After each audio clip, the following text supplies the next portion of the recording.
झारखंड के सबसे युवा मुख्यमंत्री ने 500 दिन से ज्यादा का वक्त पूरा कर लिया है। झारखंड इन 500 दिनों में या बीते 14 साल में कैसे बना है और बिगड़ा है, इस पर बातचीत करने के लिए हमारे साथ मौजूद हैं मुख्यमंत्री हेमंत सोरेन।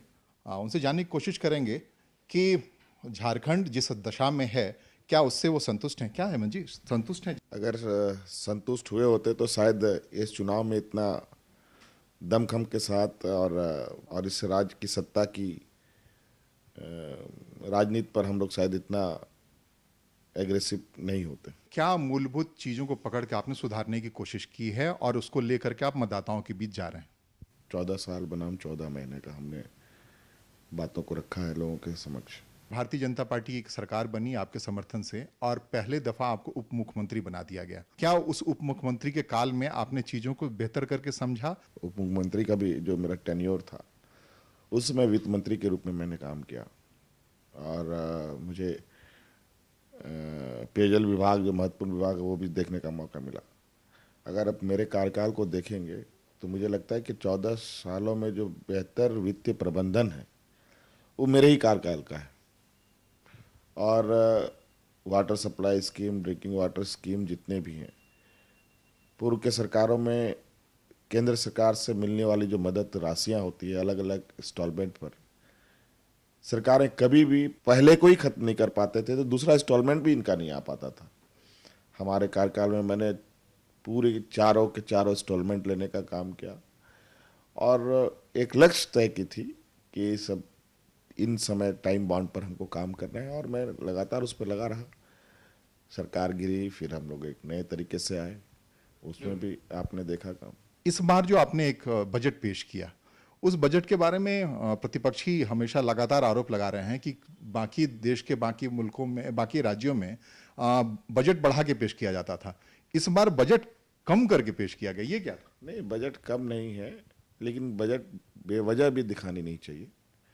एक ये प्रबंधन होता है, वित्तीय प्रबंधन के तहत ही हम लोग इस बजट को पेश करते हैं और ये हमारा अगला टारगेट था कि इसको सभी चीज़ों को बैलेंस करते हुए, सभी चीज़ों को आय व्यय का प्रॉपर मैनेजमेंट करने के बाद हम, चूँकि जैसे ही हम सत्ता पे आए हमको बजट पेश करना पड़ा, तो ये एक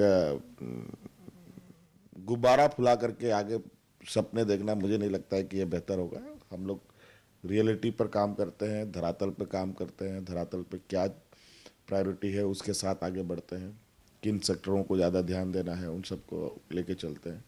नहीं तो आप देखते हैं कि अक्सर बजट तो बनाए जाते हैं, बजट का बहुत बड़ा हिस्सा खर्च भी नहीं हो पाता है। एक बात अभी बड़े जोर शोर से उछल के आ रहा है, लगातार जो स्टार प्रचारक हैं आपके प्रतिपक्ष में, वो ये बात उछालते हैं कि 2,00,000 रुपए झारखंड में आने वाले वर्षों में जो यहाँ का राजस्व मिलता है उनको उसे खर्च करेंगे। क्या अगर जब खर्च होने की स्थिति आएगी तो उसमें बड़ा भारी बदलाव आएगा? ऐसा होगा क्या? मोदी जी की बात मुझे समझ से परे है।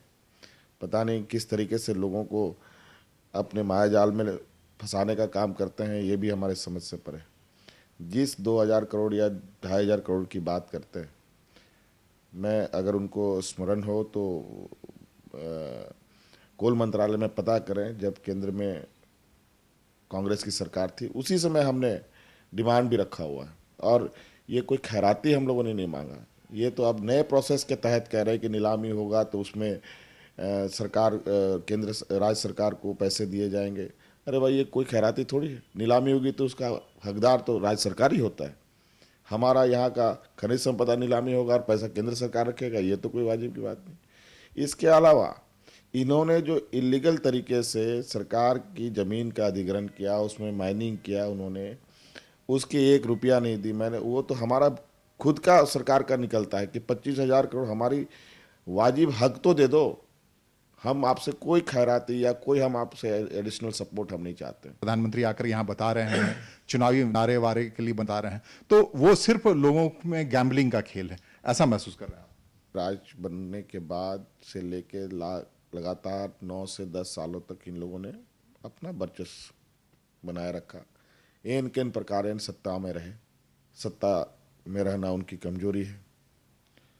एक भी उपलब्धि बताए, यहाँ की तो छोड़िए, केंद्र में 7 महीने हो गए उसका, वहाँ की एक भी उपलब्धि बताए कि भैया आप लोगों ने कहाँ कितने रेवेन्यूज आप लोगों ने अर्न किया, कितना रेवेन्यू आपने, हम जिस तरीके से मैंने चीज़ों को देखा विशुद्ध रूप से यहाँ एक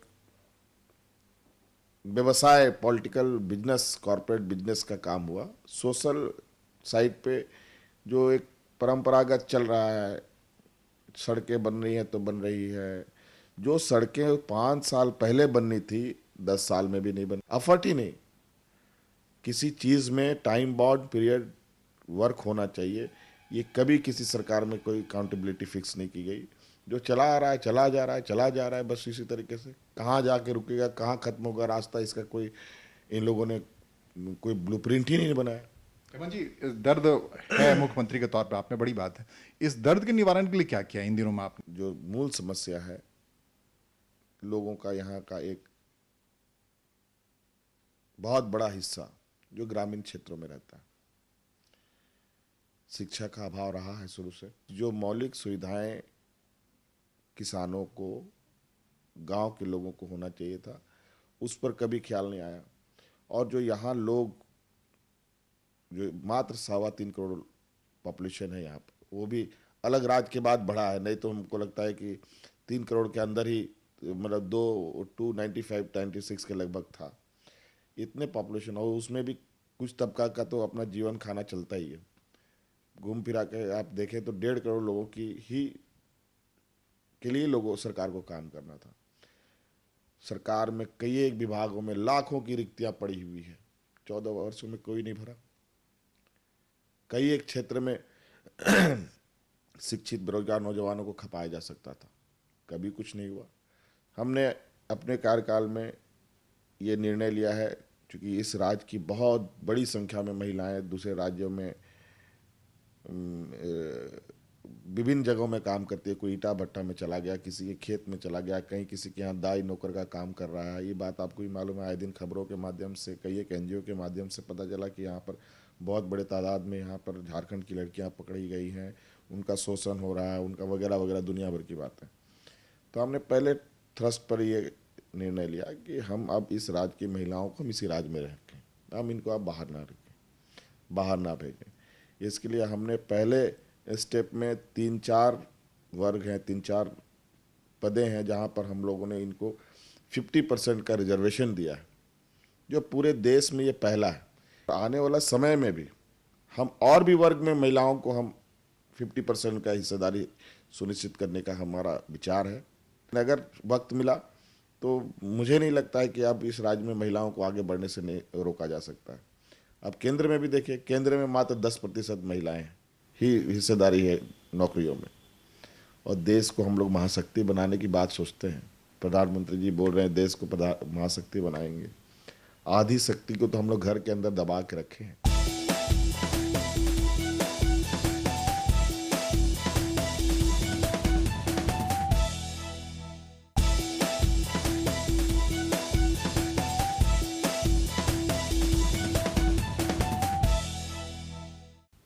आपने, अच्छा है कि झारखंड से ये काम शुरू किया। महिलाओं के अलावा पिछले 500 दिनों में और कोई ऐसी बात? बहुत बहुत अनगिनत। आप देखिए यहाँ ये राज्य, बहुत राज्य अलग हुए हैं, कोई जाति के नाम पर, कोई धर्म के नाम पर, कोई भाषा के नाम पर, कोई एडमिनिस्ट्रेटिव वजह से, लेकिन इस राज्य का गठन एक अलग तरीके प्रक्रिया से हुई है। ये राज्य आंदोलन से उपजा हुआ राज्य, और ये राज्य आज से संघर्ष नहीं कर रहा है, या आज़ादी देश आज़ाद होने से नहीं, देश आज़ाद होने से पहले से यहाँ लोग संघर्ष कर रहे हैं।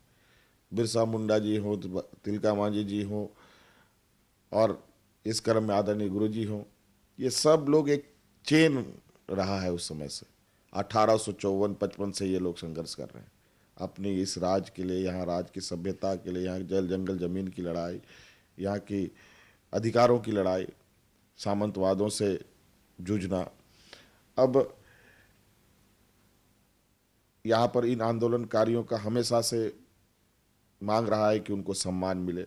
आपको मालूम है 14 वर्षों में किसी ने भी यहाँ के आंदोलनकारियों को सुधि नहीं ली, ना राज्य के आंदोलनकारियों को, ना देश के आंदोलनकारियों को। हमने दोनों आंदोलनकारियों को सम्मान भी किया, उनके परिवार को जो गुम हो चुके थे, कुछ तो आज मिले भी नहीं, उनको खोज करके हमने सम्मान दिया, जिसमें उनके हर एक परिवार के एक एक सदस्य को नौकरी हमने दी। आज सकुशल उनके घर परिवार जाके देखिए कितने खुशहाल है। जो गुमनाम जीवन जी रहे थे, आज वो हुआ। इस राज्य के बूढ़े बुजुर्ग आंदोलन में सब आंदोलन करते अपने जीवन काट दिए, आज वो सारे नौजवान बूढ़े हो चुके। यहाँ पर पेंशन लोगों को नहीं, गरीबी बहुत बड़ी तादाद, बहुत बड़ा यहाँ सवाल है। जब आप चीफ मिनिस्टर बने या झारखंड मुक्ति मोर्चा जब शासन में आई पूरे कमांड के साथ, तो ये बात थी कि सामाजिक समरसता कहीं ना कहीं बिगड़ेगी, आदिवासियों का बोलबाला बढ़ जाएगा, एक हिस्सा छूट जाएगा। उसमें आपने कुछ काम किया? इस राज्य का समाज संस्कृति समरसता बनाए रखने के लिए हमेशा से लोगों की अलग अलग कोने से मांग रही है, और हम अपने क्षेत्रीय अस्मिता को हमेशा सम्मान देते रहे। कभी भी इस विषय पर सरकारों ने कोई पहल नहीं की। हमने इस बार पहल किया, चूँकि आचार संहिता लग गया, हम उस पर आगे बहुत बढ़ नहीं पाए।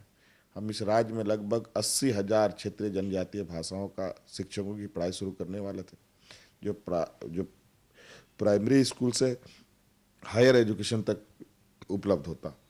हायर एजुकेशन में तो है, लेकिन प्राइमरी लेवल में अभी बिल्कुल ब्लैंक है। अब 80,000 क्षेत्रीय नौजवानों को अगर हम एंगेज करते तो धीरे धीरे इस तरीके से एक सिलसिला चालू हो जाता, जो इस राज्य में कोई भी लोग, मुझे नहीं लगता है कि बेरोजगार होता। किसान को खेत में पानी उपलब्ध होने का नया स्कीम हम लोगों ने प्रारंभ किया। खेत में जो किसान है सिर्फ बारिश के भरोसे अपना जीवन काटते थे, हमने इस बार एक नया योजना प्रारंभ किया है, जिसमें किसानों के लिए 12 महीना उनके खेत में कैसे पानी उपलब्ध हो, वाटर सोर्स के माध्यम से, डीप बोरिंग के माध्यम से नए स्कीम स्टार्ट किए। तो बहुत सारे ऐसे, लगभग कोई ऐसा वर्ग नहीं रहा जिसको हमने लगभग मौका नहीं दिया। एक बात, जब झारखंड बना और 2.5-2 साल के बाद अचानक से एक डोमिसाइल का मसला आया और काफ़ी अंदरूनी संघर्ष पैदा हुआ, तो उसको परवान चढ़ता हुआ लोग देख रहे थे। अगर आप या झारखंड मुक्ति मोर्चा के हाथ में कमान आता, उसको कैसे सेटल किया आपने? देखिए, ये भारतीय जनता पार्टी जी की जो इंटरनल विचार थी वो बाहर आया। चेहरा भले अलग अलग ग्रुप में, बाबूलाल मरांडी जी भारतीय जनता पार्टी के मुख्यमंत्री रहे, डोमिसाइल वहाँ से निकला, लगभग राज्य में आग लग चुका था। आदरणीय गुरुजी के आह्वान पर वो आग शटल डाउन हुआ। अब बाबूलाल मरांडी जी अलग पार्टी बना लिए, फिर मुंडा जी अपने चेहरे लेके आए, भारतीय जनता पार्टी का चेहरा। और मुझे लगता है अभी जो केंद्र में सरकार बनी, तो इस राज्य का 2 महत्वपूर्ण एक्ट, जो CNT एक्ट है, SPT एक्ट है, इसको रिपील करने की बात वित्त मंत्रालय से हो चुकी है। क्योंकि ये संविधान इस राज्य का, यहाँ के आदिवासी मूलवासियों को संरक्षण देता है। ये बात जब पूरे राज्य में आग की तरह फैली, तो भारतीय जनता पार्टी के लोग अब ये कहने लगे कि नहीं, इसको खत्म नहीं किया जा रहा है, इस पर कोई बदलाव नहीं आ रहा है। ये अब सफाई दे रहे हैं, लेकिन अंदर की एक जो पूंजीपति वर्ग है, वो अपना विचार तो कहीं ना कहीं आ ही जाता है। और बिल्कुल अब ये बात पूरे राज्य में ये यहाँ के आदिवासी मूलवासियों के बीच में ये घर कर गया है कि ये भारतीय जनता पार्टी की सरकार जो है, कि आने वाला समय में इस राज्य के अंदर जो छुपी बहुत बड़े तादाद में खनिज संपदा है, जो कि देश के पैमाने में 40% है, उस पर इस पूंजीपतियों की नज़र पड़ चुकी है। अब इसको कहीं ना कहीं बहुत मुश्किलात का सामना करना पड़ेगा। इस वजह से अब ये चुनाव इस पर परिणाम देगा कि इस पर यहाँ के राज्य के लोग किस तरीके से वोटिंग करेंगे। बिल्कुल, राजनीति पे आप आए हैं, तो और चुनाव मैदान के बीच में, सभाओं के बीच में आपसे हमारी बात हो रही है, आप मुकाबले में किसको कहाँ खड़ा महसूस कर रहे हैं? देखिए, कौन कहाँ खड़ा है, क्या है, उस पर हम बहुत ज़्यादा चिंतित नहीं होते हैं। हम कहाँ हैं उससे हमको ज़्यादा चिंता रहता है। कौन क्या कर रहा है, नहीं कर रहा है, उससे हमें कोई फर्क नहीं पड़ता है। हमारा लक्ष्य बना रहता है, हम लक्ष्य की तरफ चलते हैं। जितना आंधी तूफान, पहाड़, पत्थर, पर्वत जो भी आता है, सबको साफ करते हुए हम लोग निकलते हैं, और हम अपने लक्ष्य की ओर पहुंचते भी हैं। इस चुनाव में बड़ा पहाड़ और बड़ा पत्थर कौन सा है? अब जो सामने आया, चूंकि राज्य में बहुत सारे लोग ताल ठोक रहे हैं कि हम बहुत बड़ा शेर है, तो उन शेरों को भी हम लोग देखेंगे, उन गिदड़ों को भी हम लोग देख रहे हैं। शेर आया तो उसको भी मुकाबला है, गिदड़ आया तो उसके साथ भी मुकाबला है। ये पूरा देश कह रहा है कि मोदी लहर है और मोदी लहर में किसी का बचना बड़ा मुश्किल है। आप क्या महसूस कर रहे मुझे लगता है ये सब पत्रकार और मीडिया हाउसेस का प्रोपेगेंडा है। ये लहर यहाँ पर ऐसा कहीं मुझे नहीं दिखता है, और पता नहीं क्यों ऐसा हो रहा है, मुझे समझ में नहीं आ रहा। आज ये देश का चौथा स्तंभ जिसको हम मीडिया कहते हैं, आज वो किस तरीके से काम कर रही है? क्या आज इन पूंजीपतियों के समक्ष उन्होंने घुटने टेक दिए? आज जिस तरीके से मोदी मोदी नमो क्या क्या तरह तरह की बातें आपने मीडिया को बताया, वो डर गई, आप लेकिन मुस्तैद से खड़े हैं। और हम लोगों ने कभी इस विषय पर राजनीति नहीं किया। इस क्षेत्र को वो हम लोग अपने कर्मों के वजूद मीडिया हमारे समक्ष आती है। मैं तो ये बिल्कुल इस सरकार को कॉरपोरेट सरकार समझता हूँ, व्यापारियों की पार्टी है। और मोदी जी ने भी कहा भी है, शायद जहाँ तक मैं गलत नहीं हूँ, कि मैं गुजराती हूँ, मेरे खून में व्यापार है, व्यापारी हूँ, ऐसा शायद उन्होंने कहीं बोला है। लेकिन जहाँ तक मैं समझता हूँ कि इस देश के विद्वानों ने भी इस बात को कहा है, चाणक्य जैसे विद्वान ने कहा कि जिस राज का राजा व्यापारी होता है, उस राज का जनता हमेशा भिखारी ही होता है। ये चाणक्य की बात है, हमने नहीं कहा।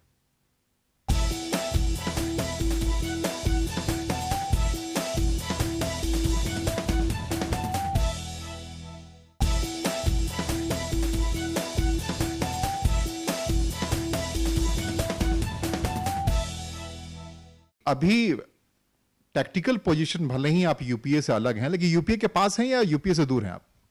नहीं, अभी जो इस राज्य की मांग रही है, जिस बात को लेके गला फाड़ फाड़ करके भारतीय जनता पार्टी के लोग और सभी दल लोग बोलते हैं गठबंधन सरकार ने इस राज्य का बेड़ा गर्क किया। भारतीय जनता पार्टी के लोगों ने तो क्षेत्रीय दलों को पानी पी पी कर कोसा है, और आज वही क्षेत्रीय दलों के साथ साठगांठ करके चुनाव लड़ रहे हैं। हमने इस राज्य को एक वैकल्पिक रास्ता के लिए हमने आह्वान किया है, और इस राज्य में अकेले ही झारखंड मुक्ति मोर्चा पार्टी है जो अकेले 81 की 81 विधानसभा सीट में चुनाव लड़ रही है। नहीं तो कोई भी दल ऐसे नहीं है जो गठबंधन में ना हो, और आने वाला समय में ये गठबंधन दल का ही सरकार बनाने की सपने के साथ आ रहे हैं। हम उस सपने में आज नहीं हैं। हमें पूर्ण विश्वास है कि ये राज्य अब जिस तरीके से बदलाव के मूड में है, अगर देश में लोग बदलाव का मूड रखते हैं तो क्या राज्य में बदलाव का मूड नहीं रख सकते? और आज भारतीय जनता पार्टी को किस आधार पर लोग सत्ता पे काबिज करेंगे? लोग कहते हैं कि केंद्र में जो सरकार रहेगी, राज्य में जो सरकार रहेगी, तभी राज्य का विकास होगा। ये फार्मूला कहाँ फिट होता है? जब गुजरात विकसित हो रहा था तो केंद्र में किसकी सरकार थी? जब ये राज्य अलग हुआ, जब यहाँ सरकार बनी, यहाँ किसकी सरकार थी? और उसमें केंद्र में किसकी सरकार थी? उसमें तो बीजेपी की ही केंद्र की सरकार थी। तो इस राज्य को कहाँ ला करके इन लोगों ने खड़ा कर दिया है, ये उनके ऊपर बहुत बड़ा सवाल है। अब तक जो पृष्ठभूमि रही है झारखंड मुक्ति मोर्चा की, वो रही है कि कभी कभी आंदोलनकारी होने के बाद जो एक्टिव पॉलिटिक्स में जब आई है, पूरी तरह से आंदोलन खत्म होने के बाद, तो मन मुताबिक कभी एनडीए में पहुंच गई, कभी यूपीए में पहुंच गई, और इस बार आप कह रहे हैं कि नहीं मैं अकेला खड़ा हूं, पहली बार ऐसा लग रहा है। तो क्या ये दमखम इतना ही मजबूत रहेगा, या फिर नौबत आएगी तो यूपीए एनडीए में कोई सिलेक्शन हो? देखिए, ऐसा है, हम हमेशा राज्य में लोकप्रिय सरकार रहे इसके पक्ष में रहे, किसी की भी सरकार रहे, बीजेपी की रहे, कांग्रेस की रहे, और कोई भी हो, अगर झारखंड मुक्ति मोर्चा का नहीं है तब हम लोगों ने इसकी वकालत हमेशा की है। राष्ट्रपति शासन इस प्रजातंत्र में इसकी कोई बहुत अच्छी भूमिका नहीं होती है। वो वैकल्पिक व्यवस्था है, थोड़ी देर के लिए सही, लेकिन हमेशा के लिए ठीक नहीं। लेकिन कांग्रेस ने भी इस तरीके से राष्ट्रपति शासन को यहाँ पर बढ़ावा दिया। भारतीय जनता पार्टी ने अलग तरीके से इस राज्य का एक चीरहरण कह सकते हैं, वो इन लोगों ने किया। और अंततः हम लोगों ने भारतीय जनता पार्टी के साथ भी काम किया, यूपीए के साथ भी किया, लेकिन ये बात सही है कि भारतीय जनता पार्टी के साथ काम करने में अनुभव बहुत अच्छा नहीं रहा। यूपीए में ठीक रहा। अब जनादेश क्या आता है, हम उसका इंतजार कर रहे हैं। पूर्ण बहुमत की मांग हम कर रहे हैं, बाकी तो सरकार बनाने की मांग कर रहे हैं, और पूर्ण बहुमत की तरफ हम लोग बढ़ भी रहे हैं। एक आप परीक्षा में जा रहे हैं वोटरों के सामने और नेता के तौर पर, तो ऐसी दो बातें बताइए कि इस परीक्षा में आपको 100 के 100 नंबर देते जनता। 14 साल बनाम 14 महीने, इस 14 महीने के हमारे कार्यकाल में कोई भी एक भी सवाल खड़ा कर सके हमारे निर्णयों पर, एक नंबर। और मैं इन 14 सालों में भारतीय जनता पार्टी और विभिन्न लोगों के द्वारा चलाए गए सरकार के हर एक दिन, पहले दिन से डे वन से उन लोगों ने यहाँ पर घोटाला और भ्रष्टाचार का लंबी लकीर खींच दी। आज उसका दंश इस राज्य को झेलना पड़ रहा है। कई लोग जेल में जा रहे हैं, आ रहे हैं, जा रहे हैं, आ रहे हैं, यहाँ तक मुख्यमंत्री का भी यही हालत। यहाँ जब इंडिपेंडेंट व्यक्ति जब मुख्यमंत्री बन जाए तो उस राज्य का क्या हो सकता है, अंदाजा लगा सकते, चाहे कोई किसी के माध्यम से बना हो। उसमें कहीं ना कहीं हम लोग शामिल थे आप? हम बिल्कुल, मैं कहता हूँ, और कथाकथित हम तो ये भी कहते हैं, चंद आदिवासी नेता की वजह से इस राज्य को इस तरीके से छला और ठगा गया है।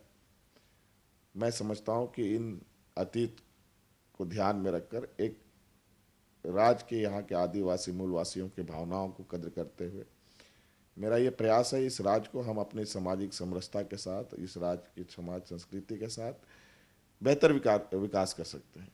यहाँ पर हमारे पास ऐसा नहीं है कि सिर्फ खनिज संपदा ही हमारा एक मूल्य है, ये तो हमारा रिजर्व है, जमीन के अंदर है, हम समझते हैं वो हमारा रिजर्व फंड कह सकते हैं, रिजर्व सोर्स कह सकते हैं। हमारा जमीन के ऊपर इतना रिसोर्स है कि हम इससे बेहतर, मतलब और बेहतर, या इस राज्य को आगे ले जा सकते हैं। अर्जुन मुंडा की सरकार से झारखंड मुक्ति मोर्चा ने जो विड्रॉ किया था अपना समर्थन, तो उस समय एक फेहरिस्त दी थी उसने कि इन आधारों पर मैं आपसे समर्थन वापस लेता हूं। क्या उन आधारों पे आपकी सरकार पिछले 500 दिन में काम बहुत बहुत बहुत आगे बढ़ी? कोई ऐसा नहीं है जिसमें हम लोग आगे नहीं बढ़े। कुछ चीज़ों पर जरूर है, जिन लोगों, हम लोगों का अल्पसंख्यक समुदाय के लोगों के संदर्भ में बात थी, हमने वो करके पूरा किया। स्थानीयता का विषय था, वो हमने, जो ये कागजों फाइलों में यहाँ के पब्लिक को बेवकूफ़ बनाने का काम करते रहे, आज कम से कम हमने एक प्रारूप बना दिया, एक चेहरा बना करके सदन तक पहुंचाया। इनके पास तो चेहरा ही नहीं, उस क्या शेप साइज है, कुछ भी नहीं था इनके पास, खाली कागज में ये कमेटी, वो कमेटी, ऐसा कमेटी, वैसा कमेटी। हमने इसकी एक बड़ी बहस सदन में कराई, भाई हमने ये चेहरा बना दिया, अब आप लोग बताओ नाक किसका खराब है, आँख खराब है, मुंह कुछ चेहरा देंगे तब तो लोग। और ये ऐसा कोई मैं कोई हिटलर साई सरकार तो ये है नहीं कि जो हमने सोच लिया उसको लागू कर दिया। ये एक ऐसा विषय है जहां जब तक पूर्ण बहुमत के साथ लोगों के बीच में सहमति ना बने, इसको धरातल पर नहीं उतारा जा सकता। और इसको मैंने यहाँ तक भी पहुँचाने का काम किया। तो लगभग सभी चीज़ों पर हमने। हेमंत जी, 500 दिन से ज़्यादा सरकार आपने चलाई है, अब आप लोगों के सामने जा रहे हैं कि आपको 1700 1750 दिन के लिए वो दे समर्थन, तो आगे 1700 दिन में और क्या चमत्कार करके दिखा देंगे आप? 500 दिन की बात देखिए, हमारा ये कार्यकाल कितना मज़ेदार रहा है ये भी आप बताएं, आप लोगों को बताएं। इन 500 दिनों में हमने 2 चुनाव हम देख रहे हैं, एक लोकसभा भी देखा, एक राज्यसभा भी, एक विधानसभा भी। आचार संहिता अलग 2 महीना 3 महीने 4 महीने खाते हैं, और इसके बीच में ये हमारा नवंबर दिसंबर 2-3 महीने छुट्टियों का त्यौहार, हमको कितना मिला। और इस बीच में इस राज्य की आधी आबादी के लिए हमने रास्ते खोल दिए। इस व्यवस्था को बदलने के लिए क्या कोई रोड मैप? समय चाहिए, रोड मैप है, सभी चीज़ें हैं। हम तो कह रहे हैं कि हमारे अंदर इतनी सोच है और इतनी ऊर्जा है, मुझे जगह नहीं मिल रहा है कि उस ऊर्जा को मैं निकालूं कहाँ।